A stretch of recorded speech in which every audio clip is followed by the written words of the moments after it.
초대해 주셔서 다시 한번 감사드리고, 이렇게 아름다운 성모 성월, 또 이제 가정의 달에 이렇게 가정선교회에 이제 초대해 주셔서 감사드립니다. 네. 강의를 부탁받고 되게 많이 고민을 했어요. 그래서 보통 이제 평소에 하던 또 성모님 얘기를 그냥 해볼까 또 생각을 했고, 아니면 뭐 성모성월에 대한 얘기, 뭐 묵주 기도에 대한 얘기, 뭐 성모 신심에 대한 얘기를 할까, 이렇게 막 여러 고민을 했었어요. 그러다가 요즘에 이제 신자분들을 이제 만나다 보니까 계속해서 드는 생각이 있었습니다. 그래서 주제를 좀 바꿔봤어요. 사실 하던 거 계속하는 게 편하거든요. 네, 근데 주제를 굳이 바꿨고 어제 잠도 못 잤습니다. 혹시 유튜브 구독하시는 분 계세요? 네, 많이들 하시네요. 네. 많은 분들이 이제 유튜브 강의를 들으시고 또 이제 좋다고 말씀을 해주세요. 특히 목소리가 좋다고 해주십니다. 그래서 목소리가 좋은 건지 내용이 좋은 건지 알 수는 없는데, 특히 매일 자면서 듣는다고 합니다. 좀 잘 때 듣는다고 하니까 좀 이상하긴 합니다. 네. 아무튼 어떤 분은 운전하면서 듣는다고도 해주시고, 또 설거지하면서 틀어놓는다고도 하세요. 그래서 얼마 전에 이제 명동 성당에서 강의할 때는 아이들이 갑자기 저를 알아보는 겁니다. 그래서 갑자기 막 그러는 거예요. 그러니까 엄마들이 종일 틀어놓으니까 아이들이 마치 무슨 TV 나오는 사람을 만나는 것 마냥 그 신내동의 아이들이었는데, 아무튼 그런 재미난 경험도 있어요. 근데 제가 이제 고백할 내용은 뭐냐면, 사실 제가 하는 모든 강의와 강론은 새로운 게 아닙니다. 새로운 게 아니라 다 있는 내용들을 이렇게 종합한 거예요.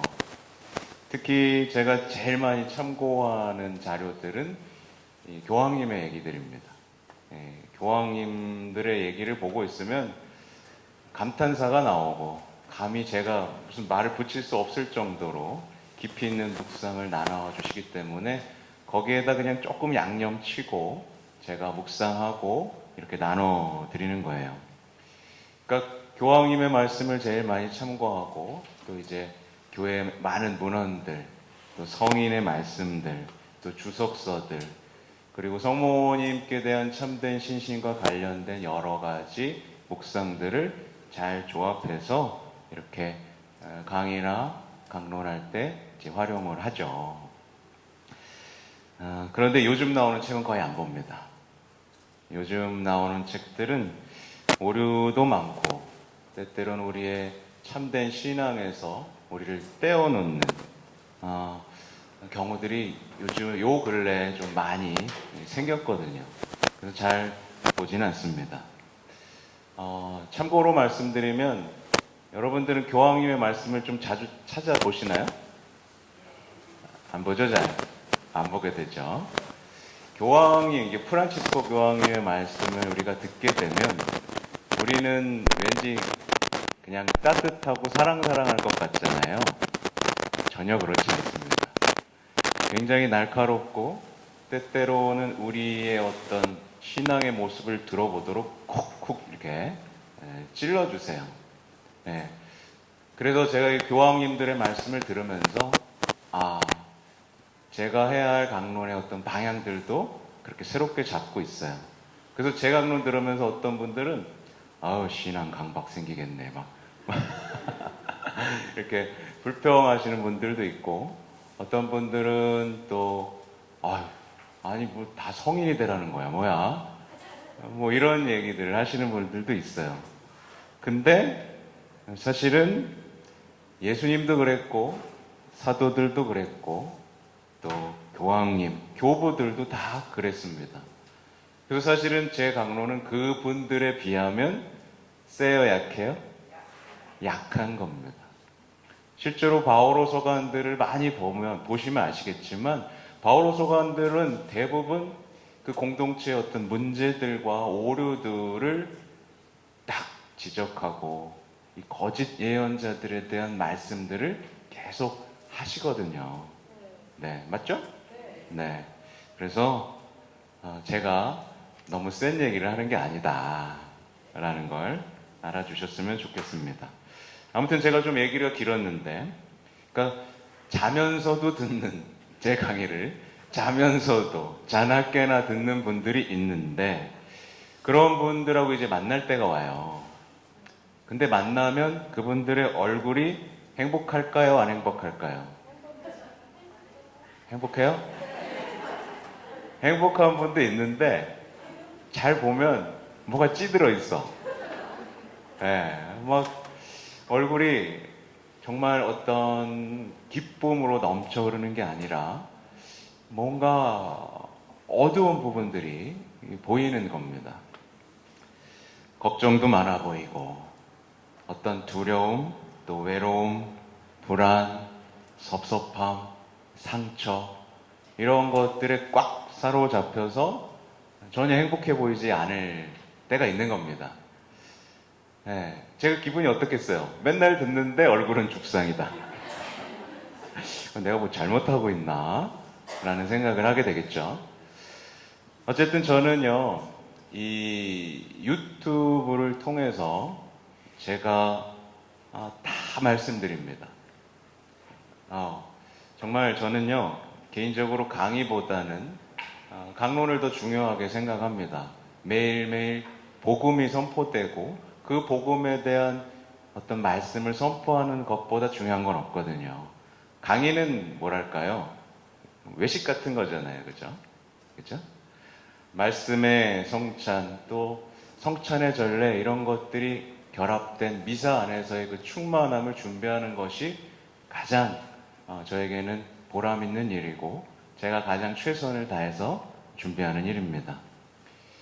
말씀드린 대로 저는 영적 유익을 위해서, 그걸 듣는 많은 분들이 영적 유익을 위해서 어려운 얘기도 사실 안 하려고 노력을 많이 합니다. 어려운 얘기, 딱딱한 얘기가 아니라 꼭꼭 씹어서 영적으로 유익한 얘기들을 해드리려고 갖은 노력을 합니다. 절대 아껴두지 않아요. 이건 내일 얘기해야지. 내일 강론 준비하려면 힘드니까 내일 얘기해야지. 그게 아니라 오늘 받은 건 진짜 만나처럼 다 쏟아서 부어드립니다. 그러니까 거저 받은 건 거저 다 드려요. 근데 이렇게 그렇게까지 다 해드리는데 정작 찾아와서 저한테 하시는 말씀은 뭐냐? 그래서 어떡하라는 거예요? 이겁니다. 제 기분이 어떨까요? 뭐 그렇게 속상하진 않은데 안타깝죠. 그분들이 얼른 그 신앙의 기쁨, 예수님과의 사랑을 나누는 그 기쁨에서 정말 행복한 신앙을 살길 바라면서 그렇게 나눠드렸는데 정작 축상으로 찾아와서 그래서 어떻게 하라는 거예요? 라고 하면 제 마음이 안쓰럽죠. 근데 그런 분들이 생각보다 많다, 적다? 많다. 여기 계신 분들은 어때요? 행복해요? 뭐 그럼 강의할 필요가 없어. 아까도 전 강의 하시는 분들의 얘기 들어보니까 정말 아름다운 신앙의 체험들, 그렇게만 기도하면 사실 강의를 제가 할 필요가 없죠. 없어요. 뭐가 그렇게, 신앙은 단순한 거거든요. 뭐 더 배울 필요 없습니다. 우리가 진실한 기도를 하고 그분과 사랑을 나눈다면 그분께서 우리를 계속 키워주실 텐데요. 뭐. 그죠? 네. 아무튼 그런 분들하고 이제 대화를 나눠보면 이제 뭐 반복해서 말씀드린 얘기지만 위로가 된다. 좋다. 근데 실전에서는 다 나가 떨어지고 있는 겁니다. 네. 여기선 박수를 치고 아, 나도 저렇게 살고 싶다 하다가 집에 가서 배우자 얼굴을 보자마자 네, 뭐가 안 되는 자신을 마주하고 뭔가 떽떽거리고 있고 잔소리하고 있고 간섭하고 있고 겸손해지지는 못하고 그런 모습들을 마주 하시는 거예요. 그러니까 말하자면 그 풍성한 하느님의 말씀과 교회 유산들이 그 사람의 신앙 안에서 전혀 작동하지 못하고 길을 찾지 못하고 있는 현실을 제가 이제 직면하게 되는 겁니다. 그러니까 사제는 어떻게 해야 되지? 어떤 방법으로 더 이분들을 이끌어 드려야 되지라고 고민을 하겠죠. 네, 그게 제 고민인 겁니다. 근데 이제 그런 분들하고의 대화를 조금 더 나눠보면 어떠냐면 다 압니다. 다 알아요. 알 거 다 알아요. 배울 거 다 배웠어요. 안 해본 기도가 없습니다. 안 가본 기도회가 없고 안 찾아가본 신부님도 없고 안 찾아가본 수녀님도 없고 안 가본 피정도 없고 안 가본 뭐예요? 안 들어본 강의도 없어요. 다 들어봤어요. 그죠? 근데 정작 삶은 어때요? 나아지지가 않는 거예요. 나아지지가 않는 겁니다. 특히 그런 분들하고 만나면 어떤 이 지나친 죄책감과 기대감 속에서 아주 어떻게 보면 혼란스러워 하시는 분들이 많이 있어요. 왜냐하면 예수님을 웬만큼 알기 때문에 뭔가 잘못하면 대단히 죄책감, 제 잘못입니다. 라는 말을 하는 거예요. 근데 동시에 기도를 또 열심히 했으니까 이 정도 했으면 해주셔야죠 라는 기대감이 또 있잖아요. 죄책감과 기대감 속에서 어떻게 될까요? 이게 뭐가 안 되는 거야. 네, 현실을 못 사는 겁니다. 과거에 파묻혀 있거나 미래의 어떤 두려움과 기대감 속에서 흔들흔들 신앙생활을 하고 있는 거예요. 그러니까 제 잘못입니다 말하면서도 왜 안 바뀌는 거지? 네. 그래요. 웃으세요. 이런 사람들이 너무 많은 거예요. 그러면 어떻게 되겠어요? 신앙이 병들어 가겠죠. 점점 병들어 가겠죠. 그러면서 내면에는 잡초만 자라는 겁니다. 내면에 어떤 꽃밭이어야 되는데 누군가, 그러니까 예수님이 오셨을 때, 그죠?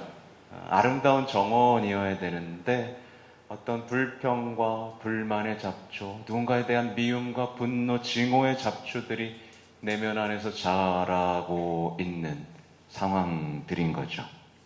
그래서 대단히 안타깝고 도와드리고 싶은 마음에 오늘 준비한 강의는 뭐냐? 이게 서론이 너무 길었나? 그래서 몇 가지 도와드렸던 분들의 이야기를 좀 구체적으로 살펴볼까 합니다. 그러니까 저한테 찾아왔던 분들이 교재가 되는 거죠. 그러니까 어떤 분들은 저한테 찾아와서는 제게 들어줄 사람이 없었다며 자신의 이야기들을 쏟아놓기 시작합니다. 네. 저는 사실 면담을 잘 안 해드리거든요. 근데 오자마자 갑자기 겁을 주는 거예요. 네. 면담 좀 해주시겠어요? 그래서 네. 그랬더니 저는 한 1시간 해야 되는데 그래서 30분만 합시다. 그러면 이제 작정인 거죠. 저는 이렇습니다. 저는 이런 인생을 살았습니다. 이런 체험을 했습니다. 이런저런 얘기를 쭉 늘어놓고, 근데 이제 마지막에 하는 얘기들은 이러이러해서 너무 힘듭니다. 이런 사람이 정말 용서가 안 됩니다. 특히 뭐 구체적인 예를 들면 시어머니가 죽었으면 좋겠습니다. 뭐 이런 얘기에서부터 남의 얘기가 아니잖아요. 네. 이런 얘기들을 막 구체적으로 털어놓죠. 특히 배우자, 가까운 사람들 때문에 사실 고통스러운 거거든요. 가까운 사람들이 사실 제일 큰 은총이면서 제일 걸림돌이 되곤 하는데 그런 말씀들을 막 늘어놔요. 그러면 어떻게 하겠어요? 들어야지 뭐. 시계 보면서 듣습니다. 일부러 시계 안 보는 척 하면서 듣습니다. 그러면 제가 다 듣고 나면 조금 이상한 점을 제가 느낍니다. 뭐냐면, 과연 예수님께도 이렇게 하나? 라는 생각이 드는 거죠. 이분이 과연 예수님께도 이처럼 하고 싶은 얘기를 다 털어놓을 수 있을까? 라는 질문이 드는 겁니다. 저한테 이렇게 신뢰를 가지고 제가 해결해 줄 거라는 생각을 가지고 털어놓는 이 마음으로 예수님께는 똑같이 털어놓고 있을까?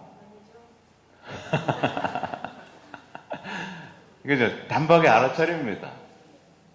결국 한 사제한테는 어떤 기대와 신뢰를 갖고 있지만 그의 내면에는 주님께 대한 신뢰가 있어요? 없어요? 없어요.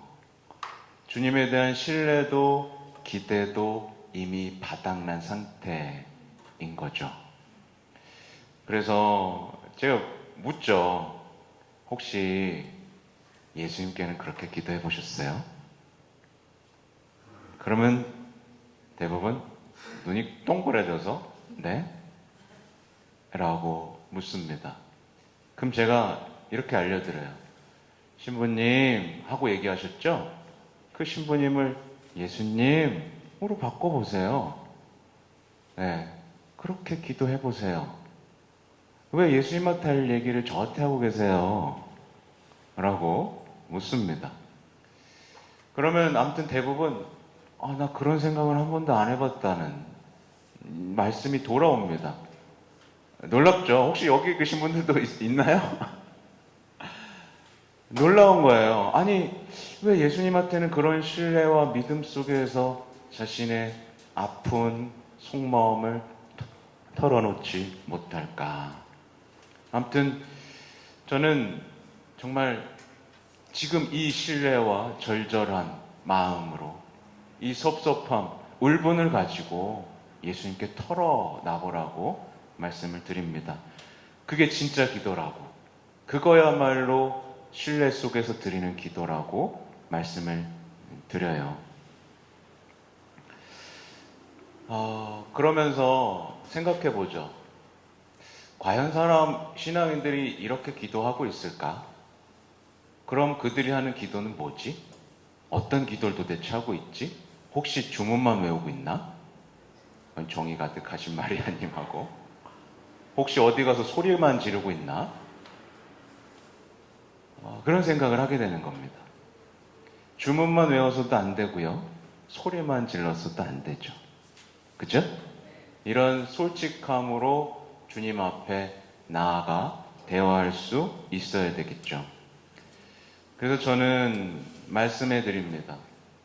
좀 단순해지세요. 네, 단순해지십시오.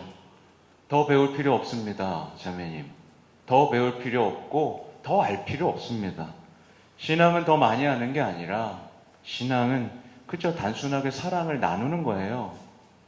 네, 더 그렇게 애타게 찾아다닐 필요 없고 저 같은 사람 찾아다닐 필요도 없습니다. 가장 가까운 곳에 은총이 있고 가장 가까운 곳에 자매님의 십자가가 있습니다. 바로 그게 자매님을 구원으로 이끌 겁니다. 자매님이 눈만 뜨면 됩니다. 자매님이 귀만 열면 됩니다. 네, 이렇게 말씀드려요. 아픈 것을 아프지 않은 척하는 게 신앙이 아니라 아프면 아프다고 말하고 그러나 제 뜻대로 하지 마시고 라고 말하는 게 신앙이라고요. 근데 실제로 어때요? 많은 분들이 신앙생활 하면서 안 아픈 척 합니다. 예수님 앞에서 가면 괜찮은 척 합니다. 네, 그게 신앙이라고 생각하는 경우도 있죠. 아무튼 그리고 되게 착한 척하고 살아요. 네, 착한 척. 제가 다 참겠습니다. 막 이렇게. 네, 아니 힘든데 꼭꼭 눌러 참고 있습니다. 제가 참지 말라는 얘기가 아닙니다. 사람 앞에서는 인내할 수도 있어야 되죠. 근데 예수님 앞에서는 다 열어젖힐 수 있어야 됩니다. 그죠? 아무튼 그렇게 아름다운 그 사랑의 대화에 응답하는 것이 신앙이고, 그 뒤에는 예와 아니오만 있을 뿐, 더 할 필요 없다. 그러니까 사실 우리 신앙은 부활 신앙이잖아요. 부활의 기쁨이잖아요. 부활이 있기 때문에 우리 마음껏 사랑해도 되잖아요. 그죠? 마음껏 사랑하고 마음껏 희생해도 되고 마음껏 희망해도 되잖아요. 그래봐야 죽기까지밖에 더해요. 그죠? 그 기쁨을 삶으로, 온 삶으로 살아내고 그 기쁨을 증거하고 그 삶에서 받은 보화들을 나눠주는 게 신앙이잖아요. 그죠? 근데 자꾸만 그 아름다운 예수님 앞에서 문을 닫고 신뢰를 드리지 못한다면 참 어리석은 신앙인이 되고 말겠죠. 아무튼 이분은 아까 말씀드렸지만 계속 배우러 다니는 중이었어요. 그래서 그만 배워라. 차라리 그 시간에 침묵하고 기도하고 사랑을 키워가라 라는 말씀을 드렸습니다. 또 이런 말씀도 드렸어요. 여러분, 예수님이 사랑을 여러분에게 거저주나요? 대가를 받고 주나요? 거저주죠. 사랑은요, 여러분에게 예수님은 사랑을 거저주십니다. 그죠? 근데 많은 분들이 노력해서 얻으려고 합니다. 막 노력해야 사랑해 주시는 분인가요? 아니죠. 여기 뭐 강의할 필요가 없겠어. 막 노력해서 얻으려고 그러고 그러다 보니까 더 효과 좋은 기도를 찾습니다. 예를 들면 그 기도하면 용하다며. 더 효과 빠른 기도, 더 용하다는 성직자 수도자를 찾으면서 사랑은 거저받는 것인데, 말하자면 엉뚱하게 얻어내려는 노력들, 말하자면 신앙을 전혀 이해하지 못한 채 열심히만 살아가는 신앙을 살아갈 수도 있다. 그래서 신앙에는요, 뇌물이라는 게 없어요. 그죠? 뇌물도 없고요, 거래도 없습니다. 보상도 없습니다. 거저 받는 겁니다. 거저 받는 연습을 하는 겁니다. 사랑이 거저 주어지는 거구나라는 것을 깨닫고 거저 주시는 하느님께 마음을 여는 게 신앙입니다. 그죠? 네. 그래서 예수님께 마음을 열고 그분이 이끄시는 것에 동의하는 것, 그분께 의탁하는 것, 그분께 봉헌하는 것. 그러니까 이렇게 아름다운 용어들이 있잖아요. 우리의 신앙의 용어들. 그 신앙을 우린 살아가야 된다. 라고 첫 번째 사례를 마칩니다. 이런 분이 더 이상 있지 않았으면 좋겠어요. 그리고 또 이제 어떤 경우에는 이제 절 찾아와요. 이분은 진짜 막 얼굴이 대단히 어둡습니다. 여러분 얼굴을 한번 볼까요?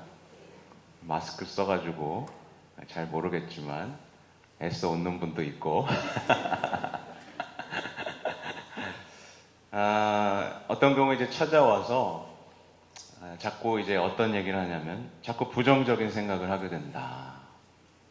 자꾸 어두운 생각을 하게 되고, 말하자면 상대방을 자꾸 의심하게 되고, 자꾸 불신하게 되고, 자꾸 지적하게 된다는 거예요. 사람을 보면서 나쁜 점만 잘 찾는 사람 있잖아요. 이런 사람들이 하는 말이 있죠. 쟤는 다 좋은데, 뭘 다 좋긴 다 좋아. 나쁜 점만 찾으면서. 쟤는 다 좋은데 이것만 없었으면 좋겠어. 그럼 뭐가 좋은데? 라고 물어보면 하나도 대답 못합니다. 그죠? 그렇게 자꾸만 나쁜 점.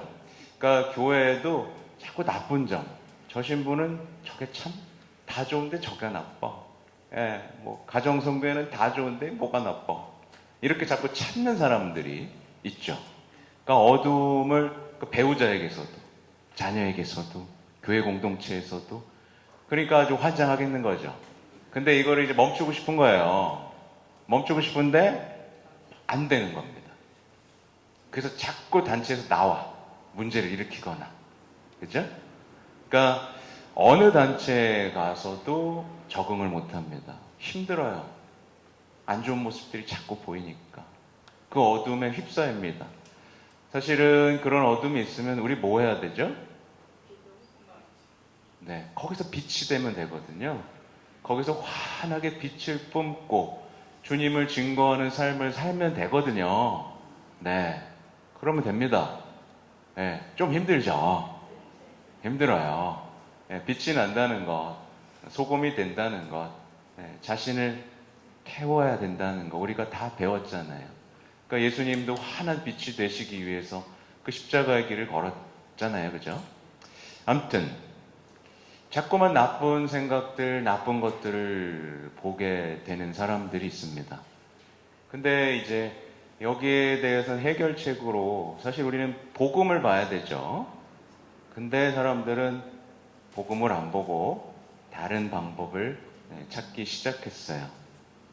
대표적인 게 뭐냐면 사람들은 긍정적으로 생각하면 되겠지 라는 생각을 하기 시작했습니다. 긍정적으로 생각하면 되나요? 되나 봅니다. 긍정적으로 아무리 생각해봐야 되지 않아요. 나중에 강박이 생깁니다. 그죠? 긍정적으로 생각한다고 되지 않아요. 그러면 상대방에서 좋은 점을 찾는 연습을 하면 될까요? 네. 아니면 모든 일에 감사하는 연습을 하면 될까요? 우리가 일반적으로 배웠던 방법들을 제가 말씀드리는 거예요. 아니면 뭐 생각 버리기 연습을 하면 될까요? 생각하지 말자. 이렇게. 아니면 그냥 요즘에 유행하는 성격 유형을 공부해서 쟤는 이런 사람이니까 나는 이런 사람이고 라고 이해하면 될까요? 그것도 어렵죠? 그러면 심리에 대해서 공부하고 그 사람의 내면에 대해서 이해하면 될까요? 돼요? 네. 그럼 그냥 다 집어치고 꾹 참고 기도만 하면 될까요? 여러분은 어떻게 살고 있어요? 난 궁금해. 물 좀 마실게요.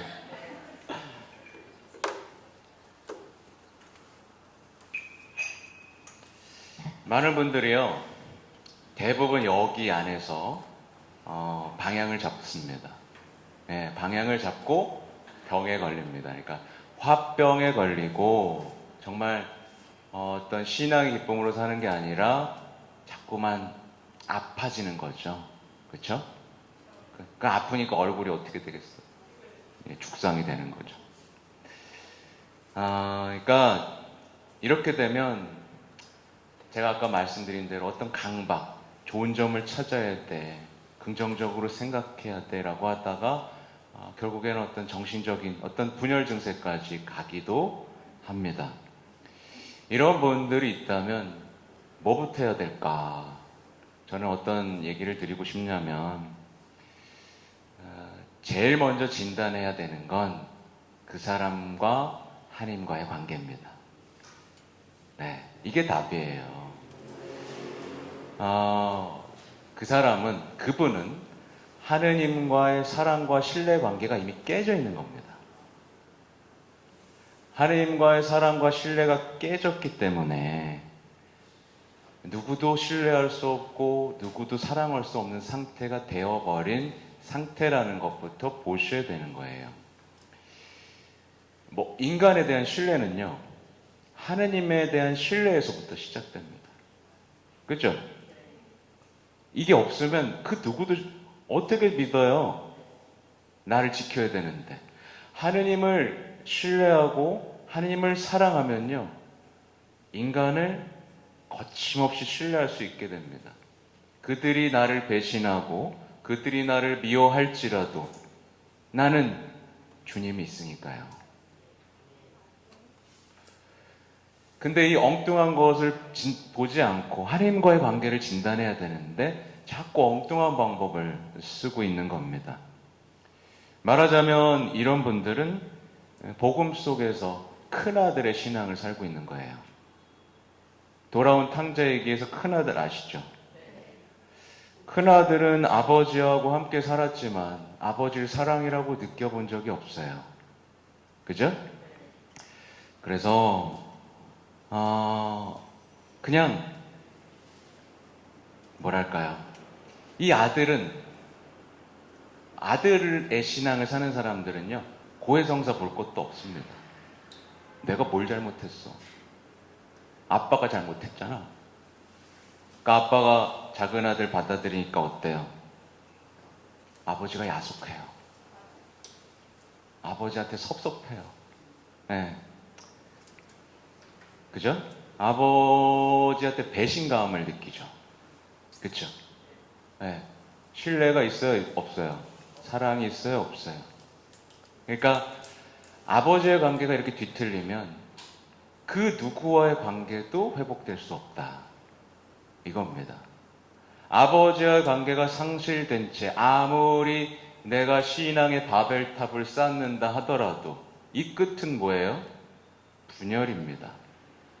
아버지가 없으면 그 어떤 방법도 우리에게 분열을 가져올 뿐이에요. 결국에는 단죄하게 됩니다. 그리고 단죄하다가 누구까지 단죄하게 돼요? 하느님까지 단죄하게 됩니다. 아버지 그러시면 안 됩니다. 아버지. 이렇게까지 가는 거예요. 그러니까 자신은 의롭고 아버지는 의롭지 않다 라는 생각에 빠지게 되고, 이런 분들이 어둠이 회복되려면 그래서 어떻게 해야 된다? 아버지와의 관계를 점검해야 됩니다. 어떻게 기도하면 될까요? 아버지, 저 큰아들이었던 것 같아요. 네. 나 아버지 옆에 계속 있었는데 사랑은 하나도 못 느끼고 주변 사람들 단죄만 하고 다녔어요. 저 어떻게 해야 됩니까? 이 기도만이 그를 살릴 수 있겠죠. 이 기도만이 그를 제대로 된 인간으로, 제대로 된 신앙인으로 회복시킬 수 있겠죠. 아무튼 이런 분들은 십자가 앞에서 그리고 성체 앞에서 자주 기도하셔야 됩니다. 아버지 얼굴을 자주 떠올리셔야 돼요. 아버지, 저 좀 사랑해 주십시오. 네. 사실은 타들어가 있잖아요. 아버지 사랑을 못 느껴서. 열심히만 했지. 그죠? 저는 이런 사람입니다. 저는 사랑을 못 느끼는 사람이 돼버렸습니다. 저 좀 살려주십시오. 네. 차라리 집 나갔다 올게요. 저도 한번 작은 아들 돼볼게요. 그러니까 차라리 죄 짓는 게 낫다니까. 죄 지면 용서받고 다시 사랑을 체험하면 되는데, 아니 뭐 철저하게 엄격하게 사니까 나는 죄가 없는데 사랑을 못 느끼고 얼마나 불행합니까, 그죠? 네, 열심한 분들 중엔 이런 분들이 가끔 있다. 아무튼 이런 분들은 빨리 하나님과의 사랑을 회복해야 인간에 대한 마음도, 이웃에 대한 마음도 회복될 수 있다라는 겁니다. 그래서 여기에 대한 결론을 내려드리면, 복음적 해결책이 아닌 모든 인간적인 방법들은 결국 자신에 대한 사랑이라는 열매를 맺게 돼요. 하나님에 대한 사랑이 아니라 이웃에 대한 불신이라는 열매를 맺게 됩니다. 그리고 마음을 닫아버리게 됩니다. 난 더 이상 상처받지 않겠어. 내가 왜 저기서 있어야 돼? 나는 나대로 살 거야. 아무도 내 마음을 몰라주거든. 그리고 마음을 딱 닫는데, 이렇게 닫은 순간 하느님과도 딱 끊기게 되죠. 난 더 이상 양으로 안 살 거야. 난 늑대로 살 거야. 라고 다짐하는 거거든요. 근데 목자는 늑대를 돌보지 않습니다. 그죠?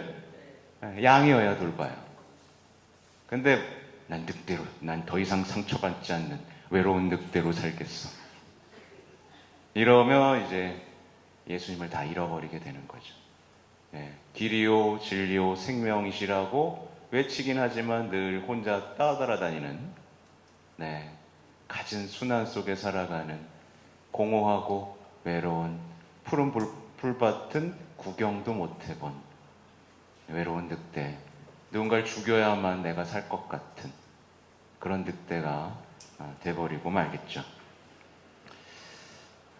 이게 그래서 두 번째 끝났어요. 세 번째로 넘어가는데, 세 번째는 이제 또 제가 자주 말씀드리는 건데요. 나 상처받았어의 병에 걸린 사람입니다. 네. 상처와 피해 의식이라는 종교라고 저는 표현합니다. 네. 그냥 다 상처받았어요. 네. 계속해서 이 사람 저 사람에게 상처받고 자기한테 상처 주지 않을 사람을 찾아다니지만 결국 그 사람에게도 상처받습니다. 네.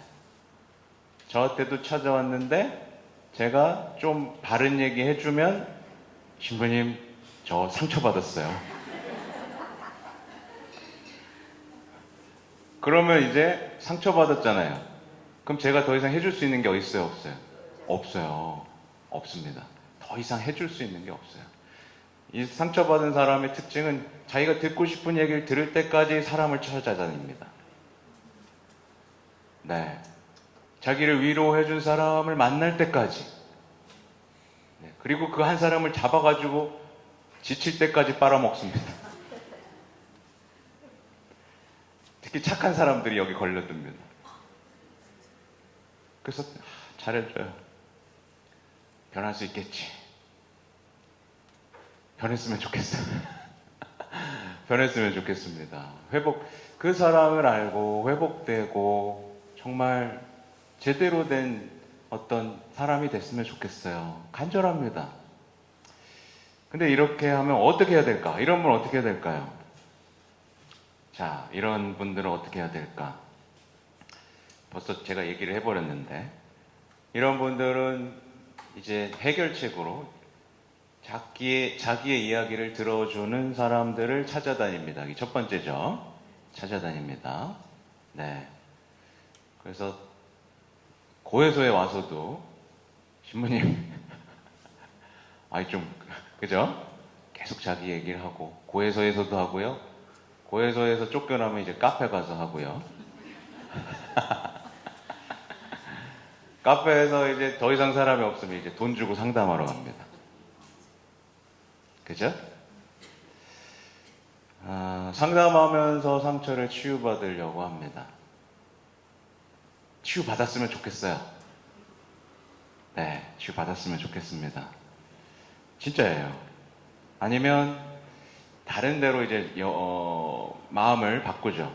여행을 다니면서 기분 전환을 한다거나 맛있는 것을 먹으면서 이제 마음을 달래거나, 아니면 이제 중독에 빠집니다. 술에 빠지거나 성에 빠지거나, 요즘에 또 마약에 빠집니다. 아유, 요즘에 왜 이렇게 마약이 많은지.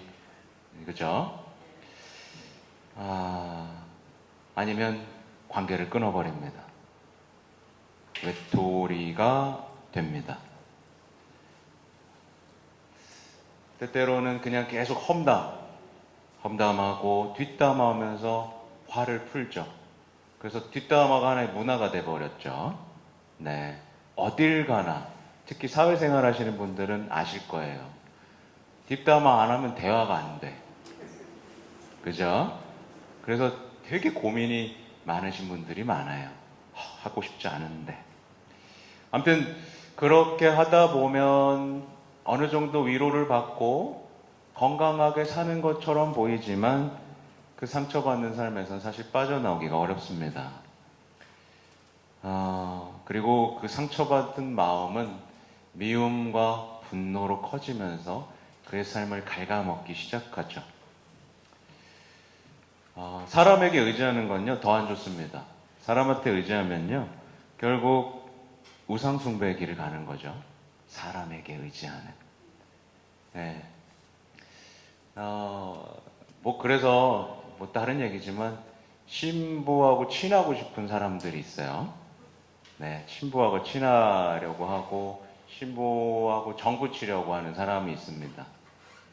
근데 신부는 조심해야 됩니다. 신부는 정 붙여서 무너뜨리려는 악마의 계획들이 있거든요. 그죠? 아무튼 우리는요, 이것도 역시 말씀에서 해결책을 찾아야 됩니다. 말씀에 아주 유명한 부분이 있죠. 그분의 상처로 우리는 나았다.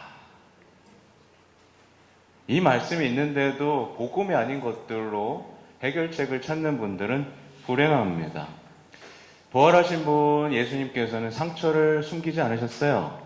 상처를 자랑스럽게 몸에 남겨두시고 만져봐라. 이렇게 말씀까지 하셨죠.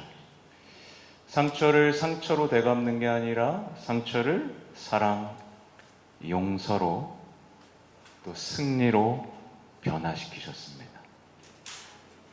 예수님은 그 수많은 채찍과 모욕을 승리로 변화시켰습니다.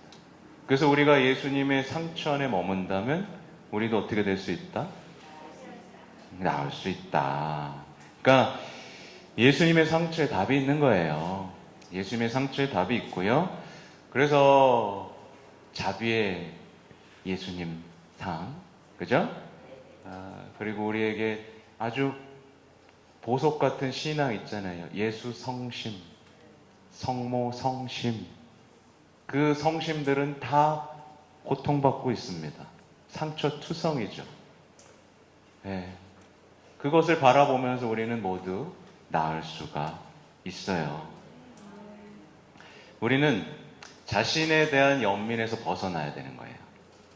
자신에 대한 연민에서 벗어나고 말씀대로 사는 용기가 필요합니다. 네. 뭐가 두렵습니까? 그죠?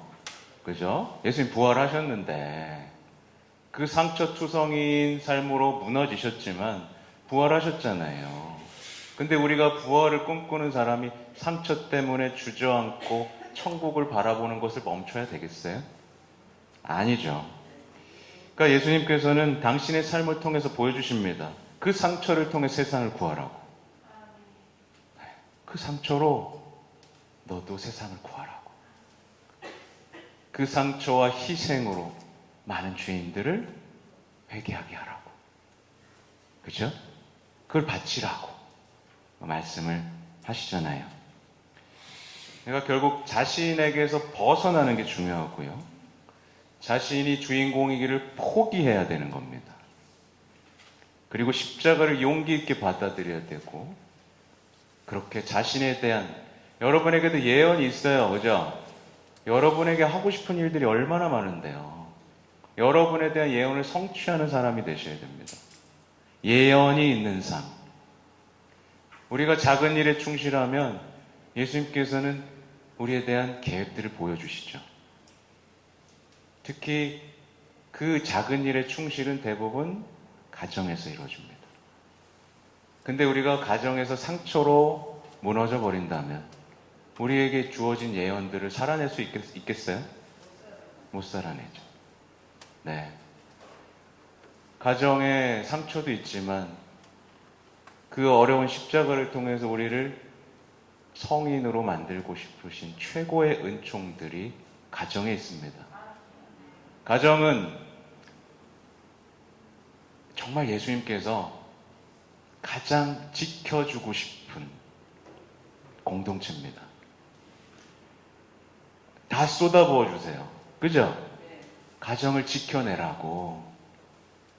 네, 그 어려움을 이겨내라고 다 쏟아부어 주십니다.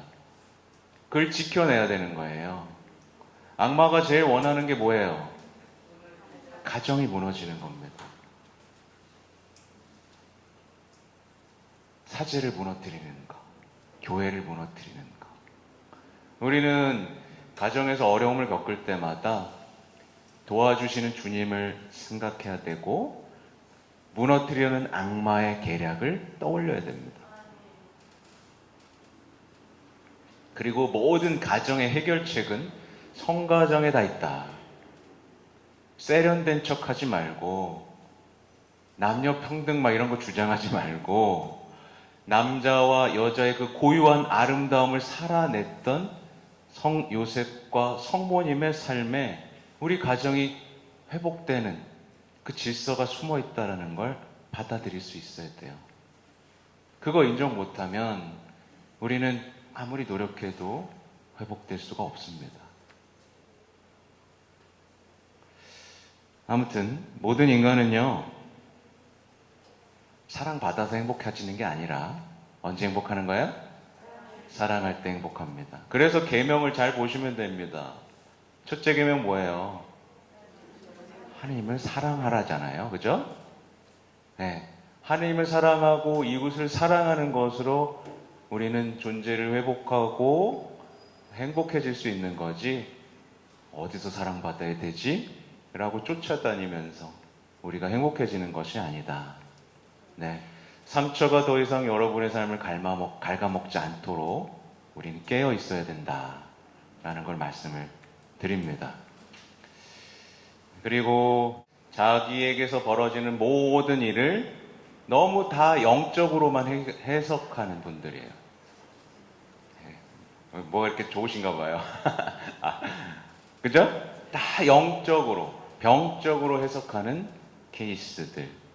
그러니까 성인전을 너무 많이 본 거예요. 너무 수준에 안 맞는 높은 강의를 듣다 보니까 자기한테 뭐가 주어지면 어쩌면 자기가 영적으로 너무 커져버린 거죠. 그래서 예를 들면 예전에도 신학교 때 이제 자주 얘기하는 건데, 이제 십자가의 성요한, 뭐 가르멜의 산길, 어두운 밤 이런 걸 막 봅니다. 근데 갑자기 우울해요. 그러면 어두운 밤이 왔구나. 그죠? 이렇게 판단할 수도 있고요. 대데레서 성녀의 책들을 막 보다 보면 이제 완덕의 길, 영혼의 성 읽어보다 보면 어느 날 갑자기 내가 한 오공방에 있구나. 이렇게 되는 거예요. 오공방에 있으니까 어떻게 되겠어요? 에? 악마는요, 그런 먹잇감을 놓치지 않습니다. 놓치지 않아요. 막 뭐 줍니다. 그래, 너 5공방이야. 조금만 더 하면 6공방 갈 수 있어. 너 이제 7공방 얼마 안 남았어. 계속 주는 겁니다. 그러니까 자기는 지나치게 높게 평가하는데 사실 주변 사람들은 다 알죠? 주변 사람들이 보면 어때요? 그리고 자기도 압니다. 순식간에 자기가 드러나요. 고개 한쪽 이렇게 하지만 누가 콕 찌르면 순식간에 내 민낯이 드러나죠. 그래서 그렇잖아요. 피정 한번 갔다 오고 나면 나는 이제 성녀가 된 것 같아 라는 기분으로 집안의 문을 탁 열고 들어가는 순간 어때요? 똑같구나. 난 변한 게 없구나 라는 걸 느끼게 되죠. 그러니까 아무튼 무슨 일이 생기면 그걸 다 영적인 공격이고 영적인 은총으로 다 지나치게 해석해버리지만 정작 삶에는 사랑도 겸손도 온유도 친절도 없는 상태. 네. 아무튼 근데 그러나 그분들은 이걸 잘 못 느끼기 때문에 자신을 대단한 존재로 생각하면서 집에서 누가 뭐라 그러면 박해받는다. 맞아. 성인들도 다 이런 체험을 하고 살았어. 라고 하면서 이렇게 지나치게 병적으로 해서 하는 거죠. 네. 정신 차리십시오. 물론 그런 분들이 있을 수는 있지만 이런 분들은 그렇게 병적으로 오히려 성모님처럼 얘기합니다. 네. 비천함을 돌보셨음이로다. 네. 그 겸손함에 대해서 이해하죠. 아무튼 이런 분들은 정말 단순하게 사셔야 돼요. 네. 그거는 어떤 영적인 우월감이자 교만이고 악마의 덫이라는 거. 모든 삶을 망쳐놓아버리니까요. 그렇죠? 아무튼 성모님을 다시 한번 떠올리면 성모님은 당신 종의 어떤 비천함을 돌보셨음이로다. 네, 그분이 나에게 큰 일을 하셨음이로다. 이렇게 노래하죠. 그래서 준주성모에 이런 얘기가 있어요. 내가 옆 사람 한번 보시겠어요? 옆 사람? 내가 얘보단 낫다. 라는 생각이 드는 순간 그는 겸손해서 한 걸음도 진보하지 못했다는 것을 알아라. 네. 근데 우리는 보통 배우자를 보면서 내가 쟤보단 낫다. 라는 생각을 하죠. 네. 그럴 필요 있어요, 없어요? 없어요. 똑같아요. 네. 배우자는 협력자로서 같이 성장하도록 준 선물입니다. 그렇죠? 하여튼 성모님은 침묵했고 사랑했습니다. 그리고 말씀대로 예와 아니오로 사셨다는 거. 신앙은 정말 그토록 단순하다는 거. 그리고 마귀들은 우리의 신앙들을 정말 다 망쳐놓기 위해 노력한다는 거 잊으시면 안 되고요. 하여튼 예시는 다 들었는데요. 오늘날의 현실에서 오늘날 많은 사람들이 이제 현실을 살아가죠. 근데 많은 분들이 신앙이 현실적이지 않다는 얘기들 많이 합니다. 근데 그거 되게 옳은 거 아시죠? 예수님은 정말 구체적인 사람이 되셨고 살아내셨단 말이에요. 그러니까 신앙은 현실적이지 않다라는 말 자체가 오류입니다. 예수님은 굉장히 구체적으로 다 살아내셨어요. 근데 왜 오늘날 현실에서 많은 사람들이 신앙인으로서 잘 자리 잡지 못하는 것일까 생각을 해보면 질문을 던질 수 있죠. 삶이 복잡해졌기 때문일까요?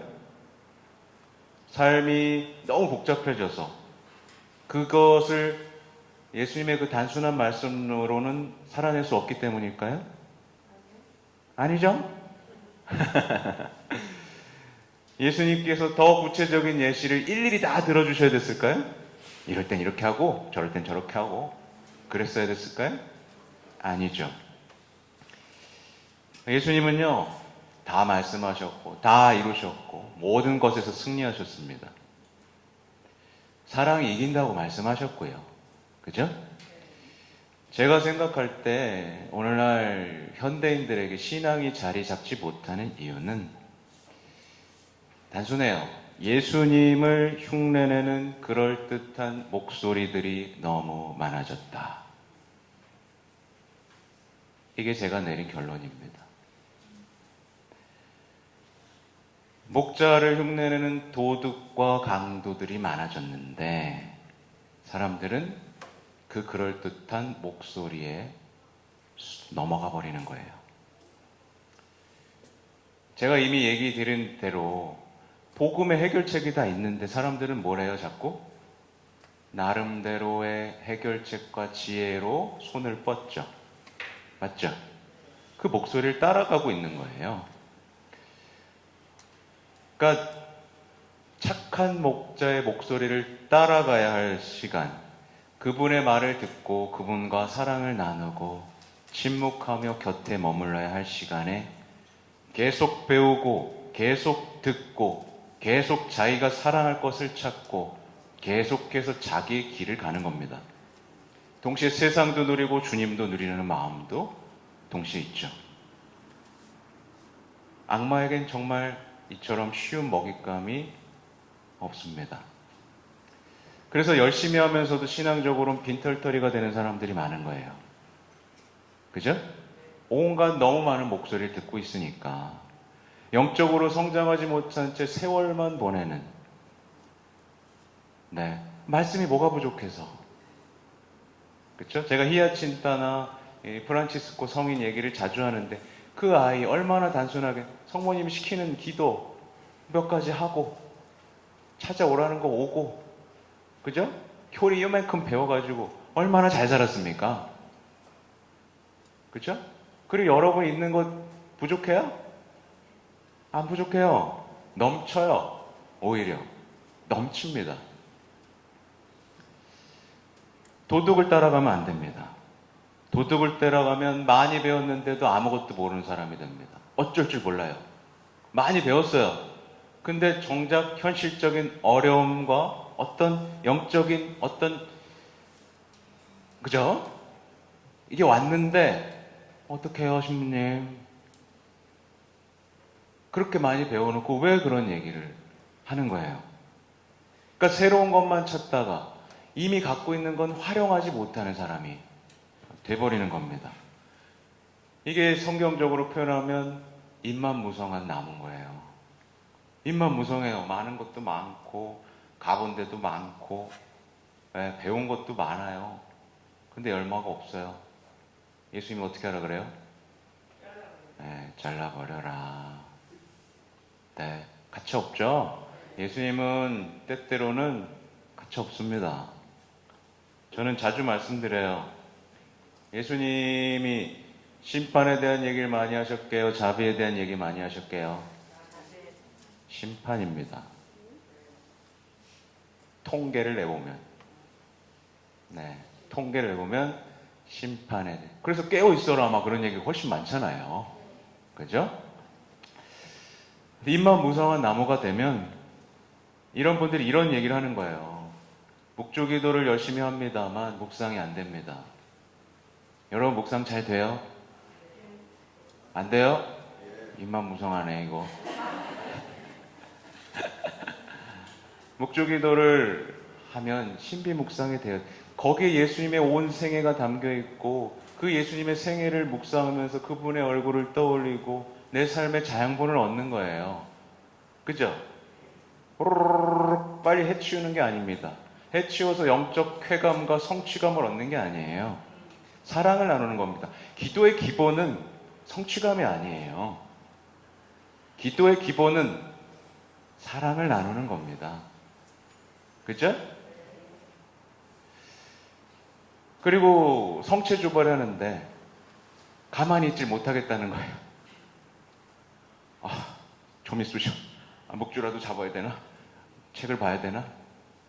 왜 가만히 못 있어요? 예수님 앞에서. 연애해봤죠? 안 해봤어요? 연애해봤으면 사랑하는 사람 옆에 있으면 가만히 있어도 좋죠? 아무 말 안 해도 되죠? 근데 왜 예수님 앞에서 못해요? 네, 그러니까요. 뭐야.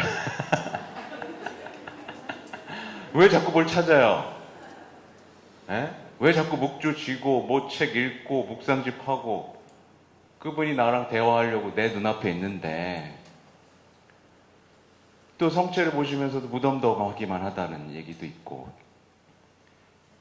계속 말씀드리지만 고해성사를 해야 되는데 죄는 생각이 안 나고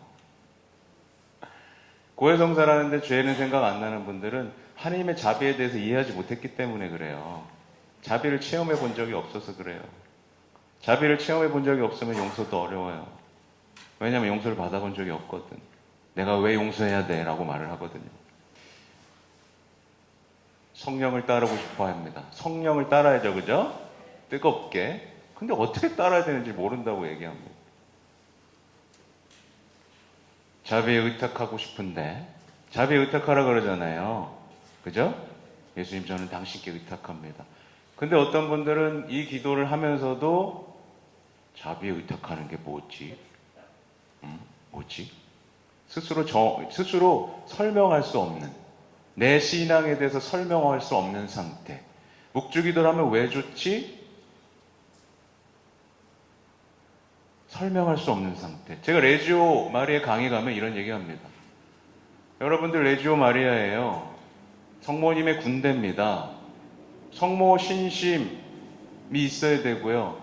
이거 설명할 수 있어야 됩니다. 뭘 설명할 수 있어야 되냐? 왜 성모님이 아니면 안 되냐고 설명해 보시라고. 성모님이 아니면 안 된다고. 왜 설명할 수 있냐고. 내가 내 신심인데, 10년, 20년 해온 신심인데, 왜 성모님이 아니면 안 되냐고 설명해 보라고. 근데 대부분 해요, 못해요? 못해요. 제가 요즘에 그 33일간의 봉헌기도 위에서 했습니다. 그죠? 성모님께 봉헌을 해야 됩니다. 근데 봉헌을 어떻게 해야 되냐고.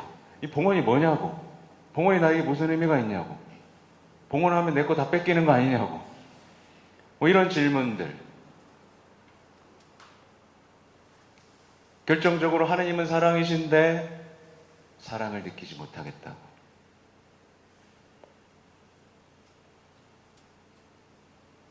제가 무슨 얘기를 하시는지 아시겠죠? 이게 여러분 안에서 설명될 수 있고 선포될 수 있을 때 여러분은 진짜 신앙인으로 되는 거예요. 그죠? 네. 그래서 신앙생활은 언제나 선교와 맞닿아 있습니다. 선교하지 않는 신앙은 죽은 신앙이고 선교하지 않은 신앙인은 나쁜 그리스도인입니다. 선교할 수 있어야 돼요. 적어도 뭐 레지 오면 여기 가정선교회다. 가정선교회 뭐가 좋아요? 라고 설명할 수 있어야 됩니다. 예를 들면 뭐 여기 또 뭐 있어요? 자기가 몸담고 있는 봉사단체들 있잖아요. 왜 좋은지 설명할 수 있어야 됩니다. 아무튼 예수님과 만나서 신나는 신앙의 모험을 떠나야 되는데 많은 분들이 두려움 속에서 영적인 관광객으로 남거나 영적인 장애인으로 남아버립니다. 제가 이렇게 써놨어요. 오늘 강의를 준비하면서 가장 먼저 준비한 내용은 지금부터입니다. 잠깐만, 이거 5시 끝나야 되는 거죠? 네. 그러니까 다 끝났어요. 마지막 장인데 행복한 신앙생활, 그죠? 다 이미 해온 얘기인데 행복한 신앙을 살아야 되고요. 우리는 우리의 신앙의 보화들에서 우리의 신앙의 기쁨을 찾을 수 있어야 됩니다. 근데 그 보화가 있어야 할 자리에 엉뚱한 게 있는 건데 짧게 정리하면 그렇습니다. 우리 안에 십자가에 대한 사랑이 있어야 됩니다. 그죠? 근데 십자가에 대한 사랑이 있어야 할 자리에 심리학이 있어요. 그리고 부활에 대한 기쁨이 있어야 될 자리에 인문학이 있어요. 하느님의 말씀이 있어야 할 자리에 온갖 예화들만 있습니다. 성모 신심이 있어야 할 자리에 무신론적 자기 사랑이 있습니다. 천국에 대한 열망이 있어야 할 자리에 세속 정신이 있습니다. 이거 돼야 안 돼요? 안 돼요. 안 됩니다. 그러니까 신앙생활이 영적인 열매를 맺지 못합니다. 그래서 오늘날에 많은 신앙인들이 다 아프죠. 고통 없는 사람이 어디 있습니까? 그죠? 고통과 어려움 중에 있어요. 근데 신부님들이 자꾸 달콤한 것만 주길 바랍니다. 그죠? 세상적 위로를 교회에서 받기를 바랍니다. 또 이걸 배우려고만 합니다. 근데 정작 필요한 건 뭐예요? 제가 다 말씀드린 겁니다. 십자가에 대한 사랑, 부활의 기쁨, 하나님의 말씀, 성모님에 대한 신심, 그리고 천국에 대한 열망. 그죠? 이게 있어야 되는 건데 우리는 자꾸 엉뚱한 걸 자꾸 해결책으로 찾는 거죠. 제가 얼마 전에 십자가의 벗들에게 보내는 편지라는 것도 강의를 한번 한 적이 있는데 얼마나 아름다운지 모릅니다. 거기서 쏟아져 나오는 그 지혜, 십자가를 사랑하면 지혜로워지거든요, 우리는요. 근데 십자가를 사랑하지 않는 사람은 어리석어집니다. 그래서 부모님이 십자가를 사랑하면 대단히 지혜로워지고 자녀들도 엄마 아빠에게 지혜를 배우고 싶어 해요. 근데 십자가를 사랑하지 않는 부모에게는 자식들이 뭐라고 생각할까요? 더 이상 배울 게 없다라고 생각합니다. 진짜 신앙에는 자녀들에게 영감을 줍니다. 엄마는, 아빠는 도대체 뭐가 다른 거지? 왜 다르지? 왜 기쁘지? 왜 빛이 나지? 라고 하겠죠.